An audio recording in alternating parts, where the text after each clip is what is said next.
सुनिए शिवानी दी क्या कहती हैं कि हमें सारा काम करते हुए जो भी हम काम करते हैं उसमें एक हमारी जिम्मेदारी है हमारे मन का ख्याल रखना। उदाहरण के लिए यदि घर में पालने में बच्चा है, घर का सारा काम माँ को ही करना पड़ता है। क्या माँ दोनों काम एक साथ कर सकती है, बच्चे की भी देखभाल करना और उसके कार्य को पूरा करना? बताइए। उसे खाना बनाने के लिए किचन में रहना पड़ता है, साथ ही इस बात पर भी ध्यान देना होता है कि बच्चा क्या कर रहा है। किचन, फोन की घंटी, घर में मेहमान, घर के दूसरे काम, उसे सब जगह देखना पड़ता है। तो क्या वह सारे काम इकट्ठे कर लेती है? हाँ, माँ एक सारे काम इकट्ठे कर लेती है, क्योंकि उसके खाना बनाने के लिए किचन में रहना पड़ता है। साथ ही इस बात पर भी ध्यान देना होता है कि बच्चा क्या कर रहा है। बच्चे की देखभाल के अलावा उसे घर के काम भी करने होते हैं, तो वह सारे काम करती है, लेकिन उसकी पहली प्राथमिकता क्या होती है? बच्चा। पहली प्राथमिकता उसकी बच्चा होती है। यानी सब कुछ करते करते अगर बच्चा रोने लगे तो माँ क्या करेगी? क्या करेगी माँ, क्या करेगी? वह जो भी कर रही है उससे हट जाएगी। वह अपने बच्चे को शांत कराएगी, उसे 30 सेकंड तक उसके चुप कराएगी, फिर अपने काम पर लौट जाएगी। अगर वह बच्चे को सांत्वना देने के लिए 30 सेकंड तक नहीं निकलती है तो बच्चा और भी ज़्यादा रोएगा, बस बच्चा रोता ही जाएगा। वह बच्चा बहुत दिनों से रो रहा है। कौन सा बच्चा? हमारा बच्चा यानी हमारा मन। लेकिन हमने क्या कहा? मैं तो बहुत व्यस्त हूँ, मेरे पास इसके लिए टाइम नहीं है। लेकिन हमने यही कहा, व्यस्त हूँ। आजकल हम कितने व्यस्त हैं, ये एक स्टेटस सिंबल बन गया है। अगर हम व्यस्त नहीं हैं तो हमें असफल माना जाता है। आप में से कितने व्यस्त हैं? हम व्यस्त हैं, हम व्यस्त हैं, ये अपने आप के कहने के लिए स्वस्थ पंक्ति नहीं है। यानी ये हमारे लिए अच्छा नहीं है। हमारे हर विचार का प्रभाव होता है।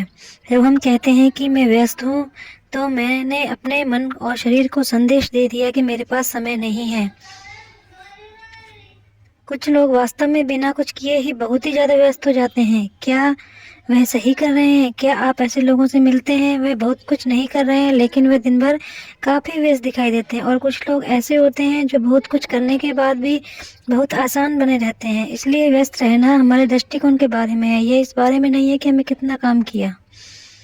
मैं बहुत कम कर सकता था लेकिन बहुत व्यस्त महसूस कर रहा था, और मैं बहुत कुछ कर सकता था लेकिन बहुत आसान महसूस कर रहा था। आप में से कितने व्यस्त हैं? बताइए, आप में से कितने व्यस्त हैं? हमें इस सोच को बदलने की जरूरत है। व्यस्तता का तात्पर्य है कि मन अशांत है, आसान का तात्पर्य है कि मन शिथिल है। व्यस्तता का व्यस्त या आसान होना यहाँ की स्थिति के बारे में है, यहाँ के बाहर नहीं है। यह बाहर नहीं, अंदर है। यह इस बारे में है कि मेरा मन कितना तनाव मुक्त, शांत और सहज है। बिजी मतलब पूरे टाइम कैसे हैं? यह है परेशान है। तो सब कुछ करते समय हमारा ध्यान कहाँ होना चाहिए? कहाँ होना चाहिए हमारा ध्यान? इस बच्चे पर। बच्चे यानी हमारे मन पर। हमें अपना सारा काम बाहरी तौर पर करने की जरूरत है। आपको मरीजों से मिलने, सर्जरी करने, घर वापस लाने, सामाजिक कार्यों में भाग लेने की जरूरत है। आपको सब कुछ करने की जरूरत है। लेकिन बीच बीच में ये अंतर्मन रोने लगे तो हमें फौरन क्या करना चाहिए था? क्या करना चाहिए था? अपनी गतिविधियों से हटें और पता करें कि क्या हुआ, आपको क्या परेशान कर रहा है। तुम्हारा मन कहेगा आज उसने मुझसे ये कहा, आज उसने मुझसे ये कहा। हमें उस समय दिमाग को जवाब देना था, लेकिन हम दिमाग से बात करने या उसका जवाब देने के लिए रुके ही नहीं। क्यों? शुरू में जब ये थोड़ा सा रोया तो समाज को तनाव का अनुभव हुआ। जब ये थोड़ा और रोया तो समाज ने तनाव शब्द बना दिया। आज मन इस कदर रो रहा है कि समाज ने इसे डिप्रेशन का नाम रख दिया है। यह इस बात का संकेत है कि हमारे मन के रोने की मात्रा बढ़ती ही जा रही है। यदि हमने अपने मन को तनाव की शुरुआती अवस्था में ही सांत्वना दे दी होती तो वैसे ही समय शांत हो जाता। लेकिन हम कहने लगे कि तनाव वास्तविक है। यानी हम कहने लगे कि हमारे मन का रोना स्वाभाविक है। क्या ऐसा सही है? क्या तनाव स्वाभाविक है? नहीं, तनाव स्वाभाविक नहीं है।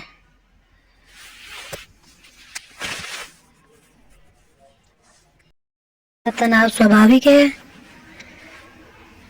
क्या तनाव स्वाभाविक है? बताइए, क्या तनाव स्वाभाविक है? हमें समझ नहीं आ रहा क्या उत्तर दूं, क्योंकि मन कहता है कि हाँ ये स्वाभाविक है, क्योंकि एक बार घर जाने के बाद मैं फिर से रोना शुरू कर दूंगा। तो यहाँ इस प्रश्न का उत्तर कैसे दें? क्या तनाव स्वाभाविक है? हम में से कितने लोग तनाव पैदा करते हैं? बताइए, क्या तनाव स्वाभाविक है? क्या क्रोध स्वाभाविक है? हम में से कितने लोगों को कभी कभी गुस्सा आता है? अगर आपको दिन में एक बार गुस्सा आता है तो हाथ उठाएं।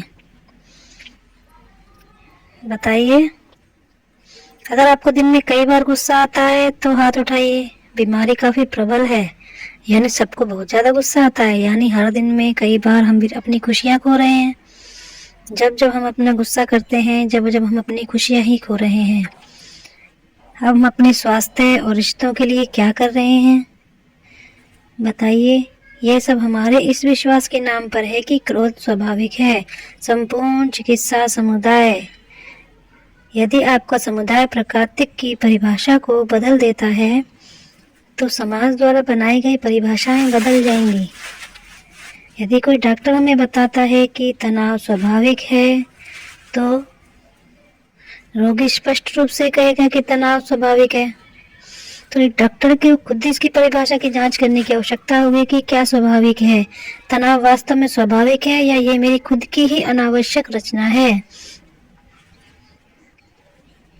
आपकी सामान्य दिनचर्या में से कौन से कारण जो तनाव का कारण बनते हैं? बताइए, तनाव के कारण क्रोध, चिड़चिड़ेपन की स्थिति बनी रहेगी। वे सभी एक श्रृंखला है जो एक ही परिवार के हैं। तो दो परिवार हैं। एक परिवार का मुखिया है अहंकार। जहाँ अहंकार होता है स्वतः ही तनाव, क्रोध, चिढ़, चोट, घृणा होती है। वह सब एक परिवार है। दूसरा परिवार क्या होता है? बताइए, दूसरा परिवार क्या होता है?